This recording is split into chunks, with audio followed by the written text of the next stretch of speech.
Hello and welcome back everyone. We are here today for the review of Continuum Chronomancer. If you're new around here, make sure you're hitting that subscribe button and of course leave the video with a like. So this is history in the making really. This is the first ever proper support chrono class and I tell you what, it has not disappointed me in the slightest. So let us get straight into this one. Overall, I shall be rating it an S tier. It is more than deserving of that. And if you are going to be running this class, I am personally using luck enhancements for this. You might get away with wizard. So the first thing I am going to cover, as always, is going to be the class skills. If you are not interested in these, but you probably should be because they're pretty relevant, I have put timestamps in so you can skip over to the challenge fights, which we'll be coming on to. Anyway, so your auto attack is Quantum Rift. It's a short range attack that targets just one. It will apply Temporal Rift for 30 seconds and stacks to 4. As you can tell, it is the typical chrono class mechanics. Next up we have Quantum Fracture, infinite range, again just the one target. It inflicts quantum fracturing and fragmenting, applies a damage over time and reduces the enemy defense and dodge by 30% for 10 seconds. Next up we have got Quantum Shift. Infinite range and it will target up to 20 friendlies. So in a challenge fight when someone shouts buff, you want to be hitting this skill here. And what this will do will apply a quantum shift, increasing crit chance and defense by 30% and outgoing damage, which is physical and magic, by 10% for 10 seconds. In the passives on this class that we'll come on to in a little bit, you will see that there is more that it does in the element of support for the rest of your team.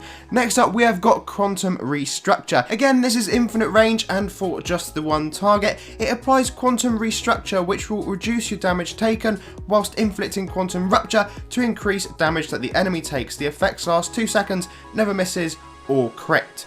Then we have got Quantum Convergence. Infinite range again and for the one target, inflicts Quantum Convergence for 10 seconds, which is a heavy damage over time. If Temporal Rift is active, consumes stacks to deal damage based on how much you dealt over the last 10 seconds, aka the typical chrono nuke. And I'll tell you what, it's actually quite powerful for a little support. Next, I will just quickly show you the passives once I go ahead and actually open them up so you can see them as well. So your rank 4 ones, first of all we've got increased dodge and haste by 15%, and your second one will increase endurance by 50%.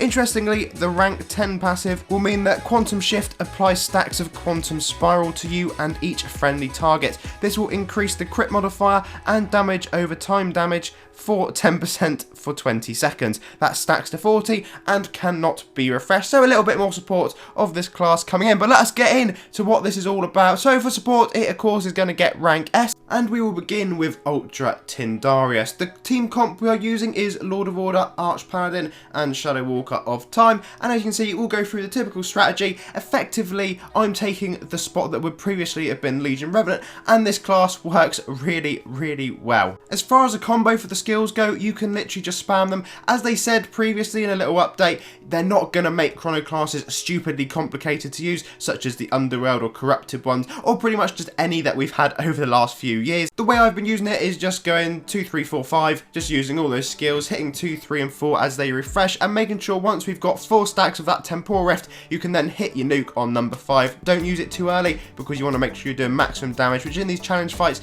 is usually around 80k to 150k on the nuke, depending on which type of monster you're destroying, because obviously some have got boss shields on, but we'll come on to that in a little bit. But as you can see, the orbs do take quite a large bit of damage, especially from the nuke attack when we get round to it, but it does really well in supporting the whole team. This was actually the first run we did. We didn't wipe at all, there was no issues, everyone knew what they were doing, and it worked really nicely. I will also show you what it looks like against Ultra Warden. I have tried and tested it against Ultra Ezreal, generally swapping out for Stone Crusher, but it will depend on what comp you're using. You can also get away with taking Lord of Order out if you're running that, or again Legion Revenant. Generally though, I'd be trying to keep Stone Crusher in because this class doesn't help your team with its mana, so you might have to try using Mana Vamp, and again we're going to have to touch on that in a little bit when we talk about Champion drakath, because that's the one that is slightly more challenging. Anyway, here is the Warden, who quite surprisingly caused more trouble than tyndarius. We had to do a few runs on this, mainly because I was the only one surviving at the end. So to make sure everyone got the drop, we did have to run it an extra couple of times. But anyway, this one's really good because you can sort of see the damage you're doing. The damage over time,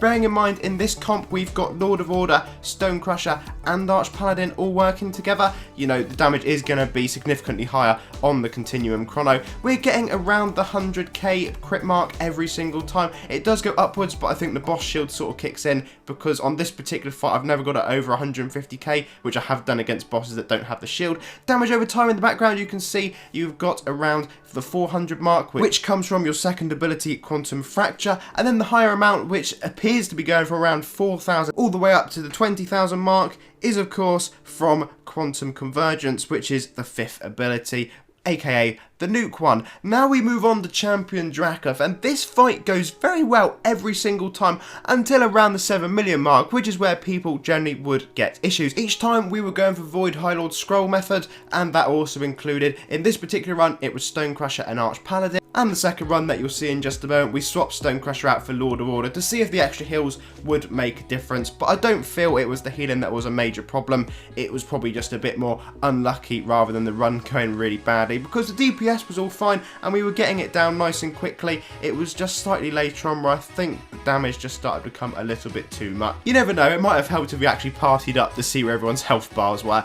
Anyway, so this was the other run that I was talking about. I think if you're going to try this method where you're using Lord of Order instead of Stone Crusher, you're probably going to want to be running Mana Vamp. Shout out to Excellence who first put that idea into my mind, which is obviously the right thing to do in this situation. Over the next few weeks, I'll try and crack this Champion Drakath battle with Continuum doing a large amount of the supporting, and I'll of course let you know when that happens. Just thought I'd show Valencia quickly for anyone who has absolutely no idea what I was going on about with the Mana Vamp enhancement. It's one of the all ones and you'll get it on the Armour of All tab. Anyway though, it is now time to change topic yet again. Let's go and talk about soloing. I have given this one an A-.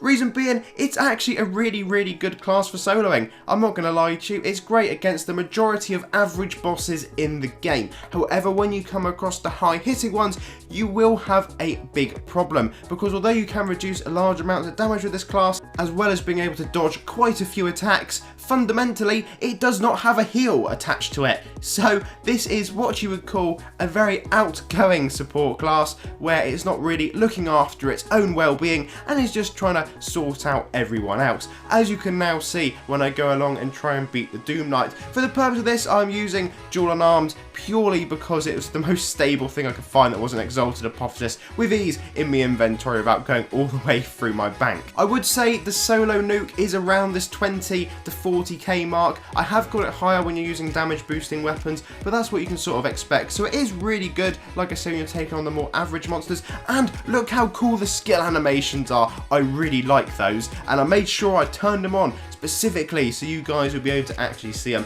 But as you can tell, we lost that battle. Battle Analyzer is showing us that we're doing, you know, a reasonable amount of damage, I'd say. But there again, as soon as you put on a damage booster, you can tell everything does get considerably easier and a lot better. So you may be able to take on many of the more challenging fights in game, but it certainly won't be replacing anything like Void High Lord anytime soon. Now let's move on to my favourite thing in game. Not. It's PvP, and we're giving this a rank A. So as long as you're not coming up against dodge, stun, freeze, anything that does that to this class, you will do very well, because it's not difficult at all to get your nuke in, and your skills have a very low cooldown.